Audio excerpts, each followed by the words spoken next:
Good afternoon. Thanks for coming to HMAS Stirling, the home of the Australian submarine force and a large proportion of the Royal Australian Navy fleet. It's a real privilege and an honour to be here with two of my best friends in the international Navy community and colleagues, Admiral Franchetti, the Chief of Naval Operations of the United States Navy, and Admiral Sir Ben Key, the First Sea Lord of the Royal Navy. For over 100 years, our three navies have been cooperating and integrating in various ways around the globe in peacetime and in conflict. That is as true today as it has ever been. In the last 12 months, we've seen Australian sailors and officers undergo training in both the Royal Navy and the United States Navy nuclear power submarine programs, and we've seen some outstanding results achieved. As of now, we have Australian submariners serving in half a dozen US Navy and Royal Navy fast attack submarines, continuing their training. Today, we've been walking around the facilities here at HMAS Stirling, looking at the progress that's being made with respect to accommodation, sustainment, maintenance facilities, new wharf construction programs, etc., in order to ensure that all three of us are on the same page with respect to progress towards being ready for the Submarine Rotational Force West presence here in 2027. And I would say to, as the Chief of the Australian Navy, I'm surprised and I'm really proud of how much progress we have made in such a relatively short period of time since March last year. We are well and truly on track, and talking to our sailors and officers here at HMAS Stirling from all three navies is frankly inspirational. It is indeed a great time to be serving in our Navy. We have a lot of meaningful work ahead of us, but we're up to the task, and I'm really looking forward to the challenge over the next couple of years. I'd now like to invite my colleagues, starting with Lisa and then Ben, to say a few words. Thank you. Okay, thank you. And thank you again, Mark. It is great to be here with you and my other mate, Ben. It's really an honor to be here back in Australia, and for my first visit to Western Australia, to have an opportunity to really take a good look at all of the work that we've been doing together in support of AUKUS. You know, our national defense strategy talks a lot about the importance of our allies and partners. We know that that is today and has been for our entire history the cornerstone of our stability, our security, and our prosperity. And when we look around the world, it is a very challenging geopolitical environment with a rules-based international order that has supported our prosperity and security all around the globe for the last 3/4 of a century. We know that that is under threat in every direction and in every ocean. So that's why we have opportunities like this really to build, and I would say it is a strategic opportunity to build on the partnership that we have had. As you said, we stood shoulder to shoulder. I like to say in the navies, we have been steaming in formation for well over 100 years. And AUKUS is a great opportunity for us to build on that collective capability, the strength of our navies, the strength of our industrial bases, and the strength of the innovative spirit of all three of our nations. And I know from what I've seen here today that we are eyes wide open about both the challenges and the opportunities that we face, and that we have the right people in place to deliver AUKUS, both today as we get to all of our intermediate milestones and way into the future. So again, really a privilege to be here with you today, and I'm excited with what I saw and very happy to be out here. So Ben, over to you.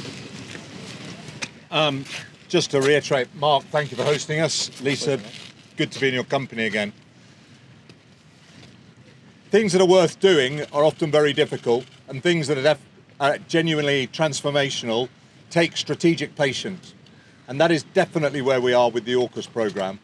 But as the new government and the new Secretary of State in the United Kingdom recently reaffirmed, we are 100% committed to the AUKUS programme and what it means, not just for the United Kingdom, but for the three nations represented here, for all the reasons that Admiral Mark and Admiral Lisa have laid out.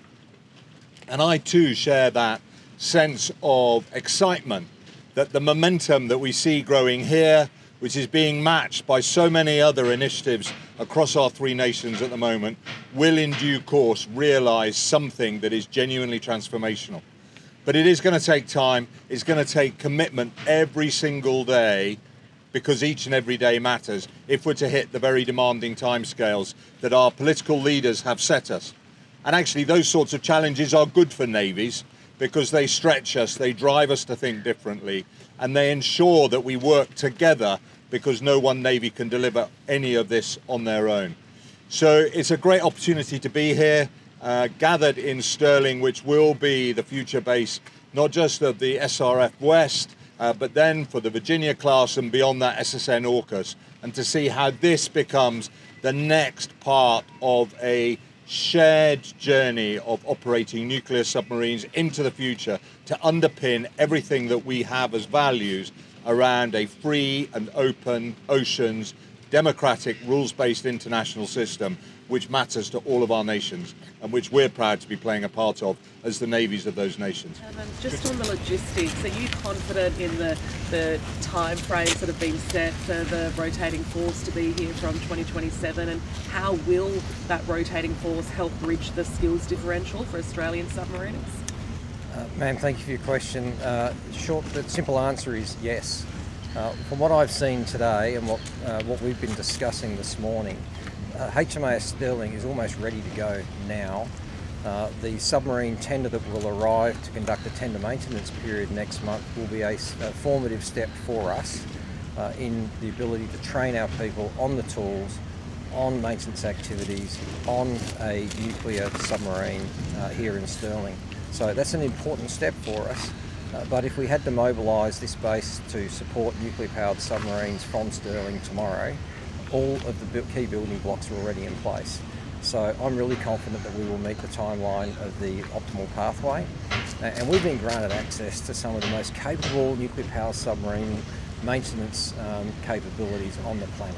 Our people are embedded on Frank Cable in Guam, the other submarine tender, Emrius Land here, that's visiting various ports in Australia.